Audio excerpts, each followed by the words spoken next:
और मुझे लगता है कि समय आ गया है कि हम देखें वास्तव में जिसका हम चयन कर रहे हैं, तो ठीक बात है, ब्रिलियंट हो, अच्छी बात है, साथ बुद्धि तो हो, लेकिन और केवल नकल के साथ साथ उसमें अकल भी हो, कार्य करने की एक सामर्थ्य भी हो, लीडरशिप का गुण भी हो, निर्णय लेने की सामर्थ्य भी हो, और आम जनमानस के बीच में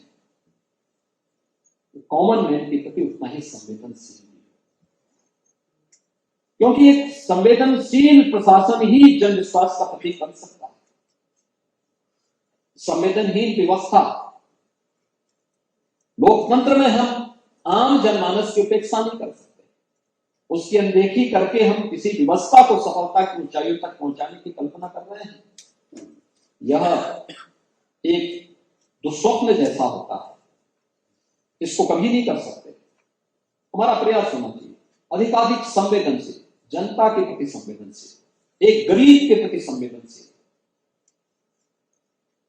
उसका नाम, उसकी जाति, उसका मत, उसका मजहब पूछे बगैर उसको न्याय मिलना चाहिए, उसको शासन की योजनाओं का लाभ हर हाल में मिलना चाहिए। हम भेदभाव उस विशेष के साथ नहीं कर सकते। ऐसा प्रशासन जब रहेगा तो जन विश्वास का प्रतीक बनेगा।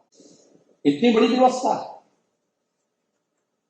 बहुत सारे राज्यों की आबादी जहां से शुरू होती है, उतने हमारे राज्य में उतनी बड़ी तो बहुत सारे मत और मजहब से जुड़े हुए उनके अनुयायी रहते हैं, लेकिन कितनी शांति है, कोई दंगा नहीं, कोई अव्यवस्था नहीं।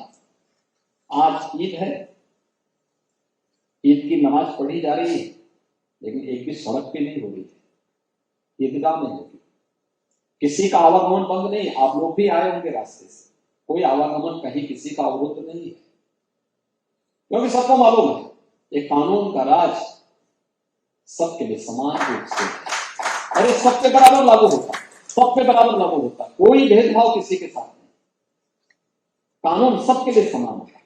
लेकिन ये तब हर समुदाय का विश्वास तब जुड़ता है जब एक संवेदनशील प्रशासन होता है, एक जवाबदेह शासन होता है।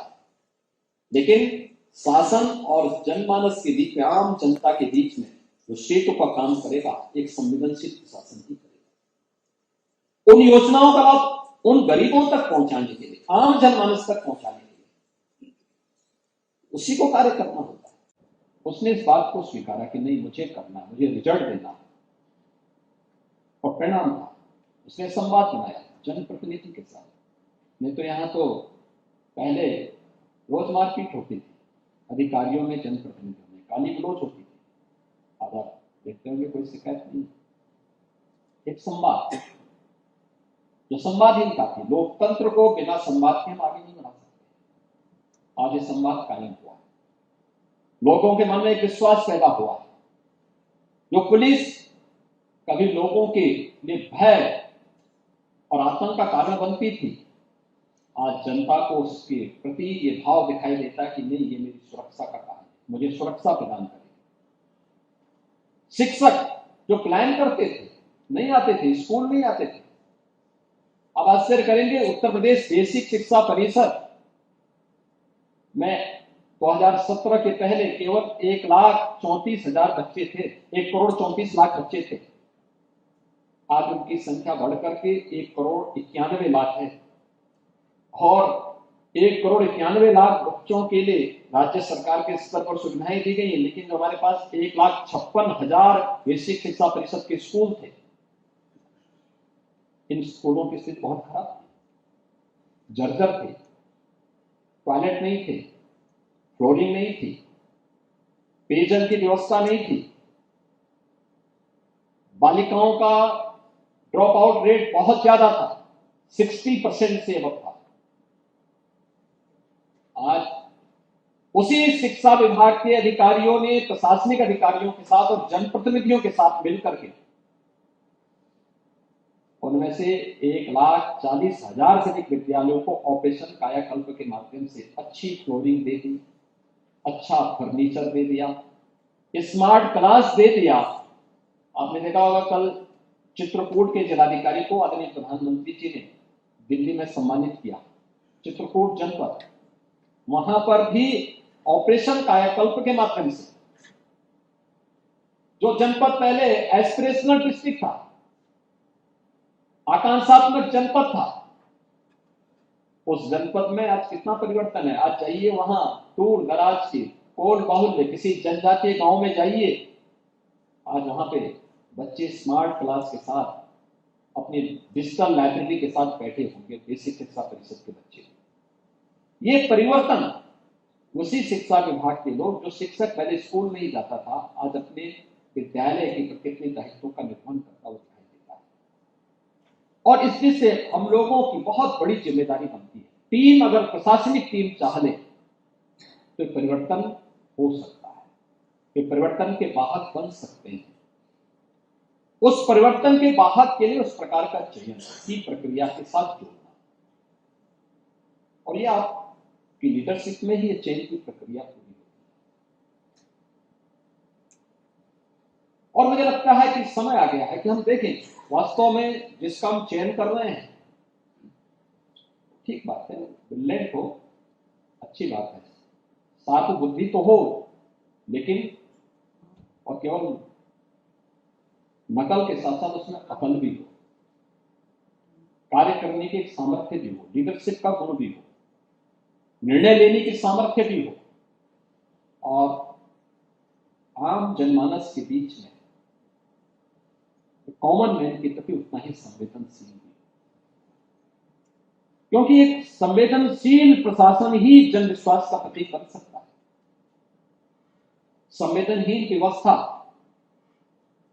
लोकतंत्र में हम आम जनमानस की उपेक्षा नहीं कर सकते, उसकी अनदेखी करके हम किसी व्यवस्था को सफलता की ऊंचाइयों तक पहुंचाने की कल्पना कर रहे हैं।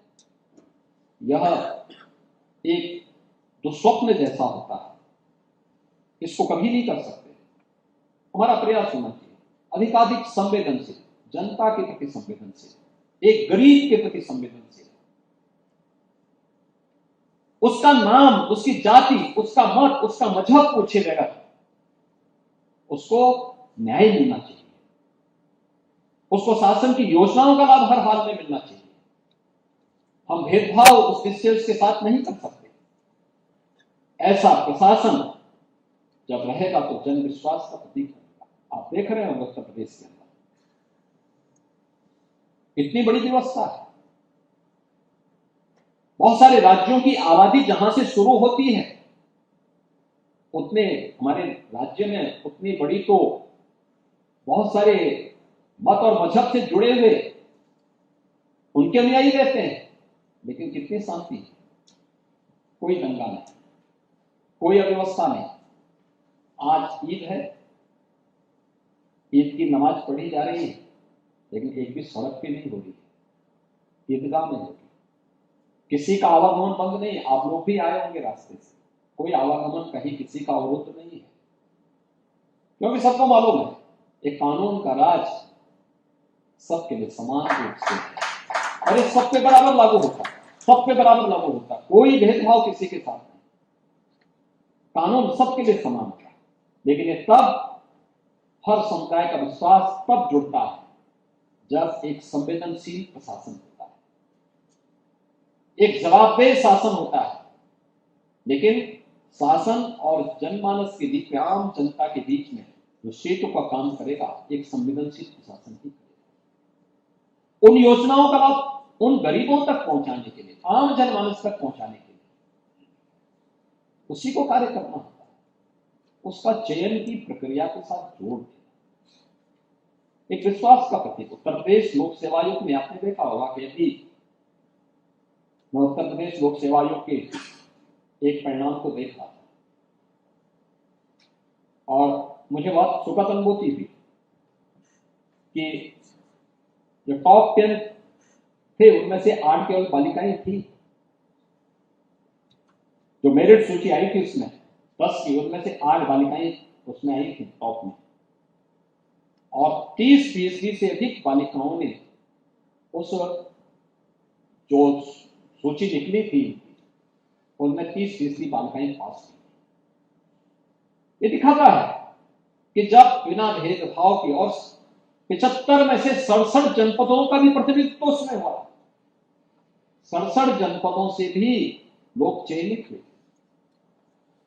एक विश्वास, आप सोचिए, जिस जनपद में, जिस गांव में कोई नौजवान यूपीएससी की या स्टेट की किसी पब्लिक सर्विस कमीशन के साथ चयन की प्रक्रिया के साथ जुड़ता है, तो समाचार पत्रों में वहां पे बैनर न्यूज बनती है कि संघ लोक सेवा आयोग की फलानी परीक्षा में इस बच्चे का या इस बेटी का चयन हुआ है। लोगों के लिए सुर्खियां बनती है, क्योंकि आज भी क्रेज है सर्विस की, और उस सर्विस की क्रेज होने के नाते लाखों बच्चों के लिए एक नई प्रेरणा बनती है। लोग देखते हैं, पूछते हैं, इंटरव्यू उनके छपते हैं। आप सोचिए कि एक साथ 75 में से 67 जनपदों में ये समाचार छपे होंगे ना। तो एक समाचार उत्तर प्रदेश लोक सेवा आयोग का, उन्होंने Uttar Pradesh public service commission का परिणाम दे दिया, लेकिन परिणाम अगर केवल भेदभावपूर्ण होता, प्रयागराज में छपता, बहुत होता लखनऊ में छपता, प्रदेश के अंदर छपता, तो एक कॉलम की न्यूज बनकर के रह जाती। लेकिन वहां से कॉलम की न्यूज उन्होंने दी, लेकिन कॉलम की न्यूज जब जनपद में पहुंचती है तो 6 कॉलम का इंटरव्यू उस सफल अभ्यर्थी का होगा जिसका चयन उसके साथ हुआ।